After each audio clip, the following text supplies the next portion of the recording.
Hello everyone and welcome to another episode of my read-through of Umineko no Nakukoro ni. Let's hop right in.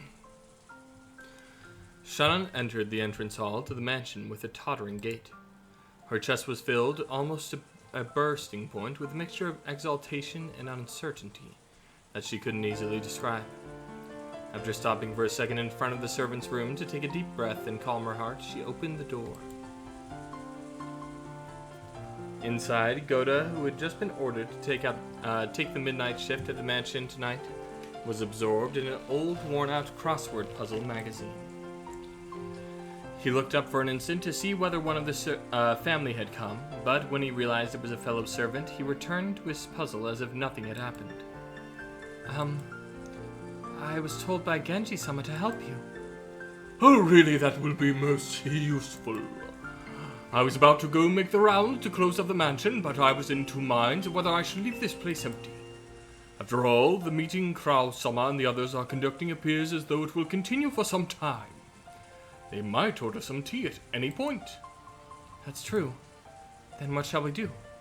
Should I remain here while... In that case, Shannon, I'm sorry, but would you please make the rounds around the mansion? I will stay here awaiting the family's orders.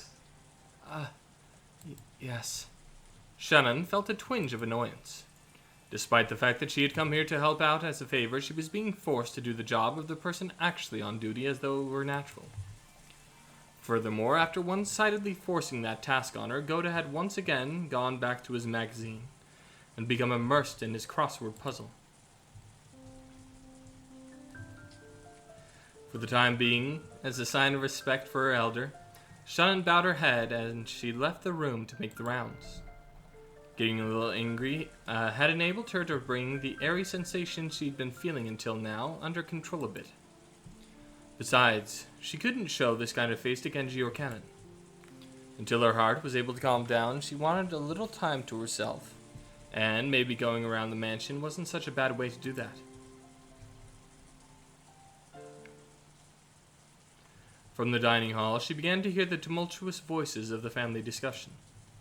Someone would speak at great length and would then be opposed by someone else. That rebuttal would continue into a very long, drawn-out fashion until opposed by yet another person. That kept on repeating. It was as though their displeasure was seeping out through their voices. She had been told to go to the guest house, so it would be bad if she was discovered by Krause. Thinking that, Shannon quick-footedly slipped by the entrance to the dining hall. Then, inside of the mansion controlled by the darkness, she had begun to check the house that was all closed up following a pre-arranged route. She walked down the hall, checking that each window was closed. On Rokenjima, there were no humans other than the family, so in actuality, closing up wasn't actually that terribly meaningful a task. Until Natsu had scolded them that this attitude was careless, closing up had not been customary in the Ushimiya family. The metal fixtures on the completely chilled windows were freezing, and every time she went to check on them, one by one, it felt like the glow in her heart seemed to cool down.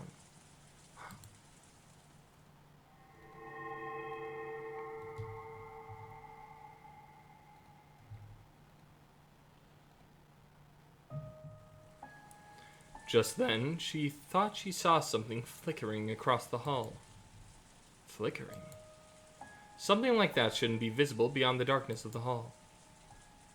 Although she thought it was probably her eyes playing tricks on her, she killed her breathing for a brief moment, and grasping a curtain, she fearfully gazed into the center of the hall. However, other than the occasional crack of thunder brightening the hallway, she was unable to glimpse any flicker again. It must have been her imagination, after all. Maybe because she couldn't calm her heart, she saw something that didn't even exist. Shannon resumed checking the windows. However, in the back of her mind, a certain unnerving possibility had been resurrected. It was that which had been passed down amongst the servants who served the Ushimiya main family. That ghost story, in which the mansion had different masters of the day and the night, in which the master of the night, Beatrice, would sometimes fly around the mansion in the form of sparkling butterflies. Come to think of it, hadn't Cannon said he had seen it for himself? He got sulky when I didn't believe him, and told him he was just seeing things. Could it possibly be real? The roar of the thunder gave no answer.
Alright, that was it.